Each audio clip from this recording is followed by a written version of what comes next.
Okay, so today what I'm going to show you how to make is steamed bread, and it's called Jeqe in isiZulu and not Jeqe. So yeah, so what you need for our Jeqe is your all-purpose flour, right? And you're going to need some turmeric for color. I'm going to put just a teaspoon. I like to add some color, so I'm going to add a bit more herbs. So this is dried Italian parsley. So I'm just going to sprinkle a bit of yeast in here. Because I'm snare and I like to snaresify things, I'm going to add my mixed peppers in here.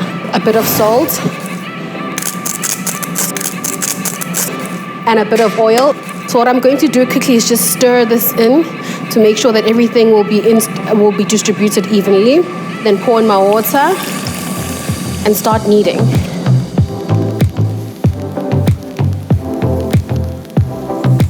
So as you can see, my dough has come together well, and I'm going to use my cooking utensil. So what I'm going to use for my Jeqe today is a mug. So it's going to be Jeqe in a mug. I'm going to put a bit of oil in here.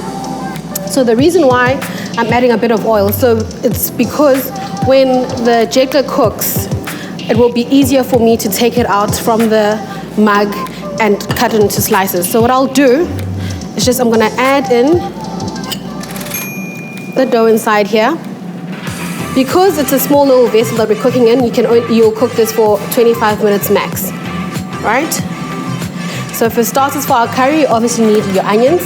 Don't ask me why, but this from home, this is how I've learned how to make a curry. It's a mixture of your peppers and your onions, and I've never questioned why we do that at home. So it's always been like that. And then I have some medium Raja curry powder, and then I have some curry paste, and I have some barbecue seasoning for my beef, and I have some tomato paste. The reason why I have tomato paste, I don't want to add tomatoes because sometimes tomatoes gives your curry that sourness.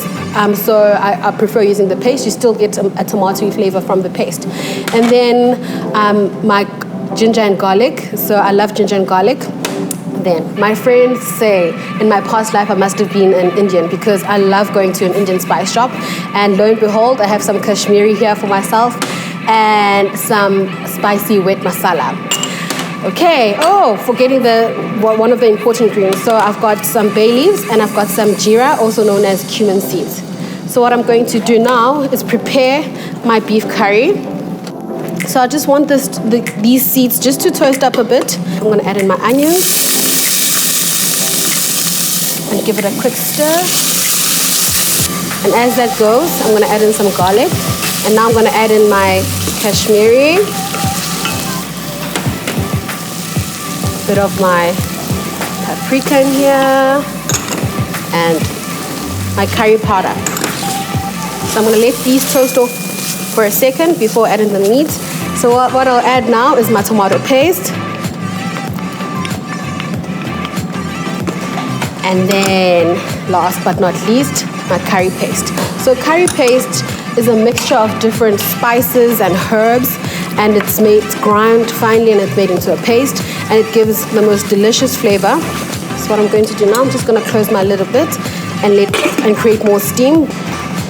Okay, so I'm going to check on my curry now. Okay, so the meat is well coated and all the flavors are slowly coming together. So what I'm going to do is add in a bit of water just to help my curry along, because nobody wants a dry curry. Just a little bit of water. So chef, I'm waiting for you to show me what you've got for me. Okay. I think I'm 100% Looks correct. right. I don't know if it smells right or tastes right. Okay. It's definitely chicken stock. And it tastes like chicken stock. So this is my secret ingredient. I use this for everything. Whether I'm frying chips, I sprinkle on a few. Whether I'm making pap, whether I'm making curries. Like I said, I'm going to throw this in here. It has a phenomenal flavor. And actually, Chef Craig taught me this, and I'm stealing it. It's now my secret ingredient. But thank you, Chef. So it shows that you and I are on the same WhatsApp group. Well done. You and I together, Chef. And put some inside here. Just a bit more for good measure. And then stir it in. Because it's a spicy curry, I'm going to prepare a simple raita. or as people call it, tzatziki. So I've got plain yogurt here, and I've got some mint, and I have some garlic, because I love me some garlic, right? And I have some cucumbers. What I'll do now is just grate my cucumber.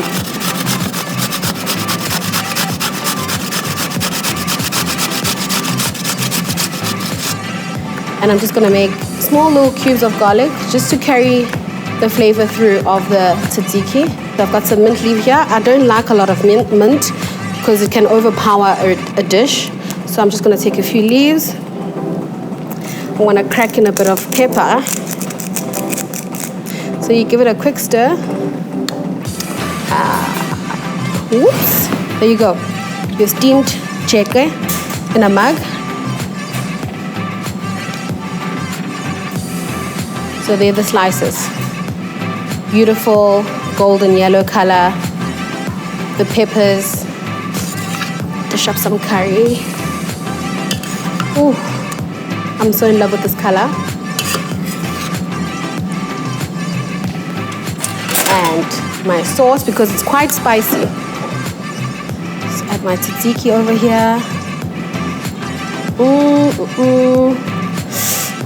And there you have it, ladies and gentlemen. Spicy beef Durban curry with tin jeqe and a raita to cool all the spiciness. How about that?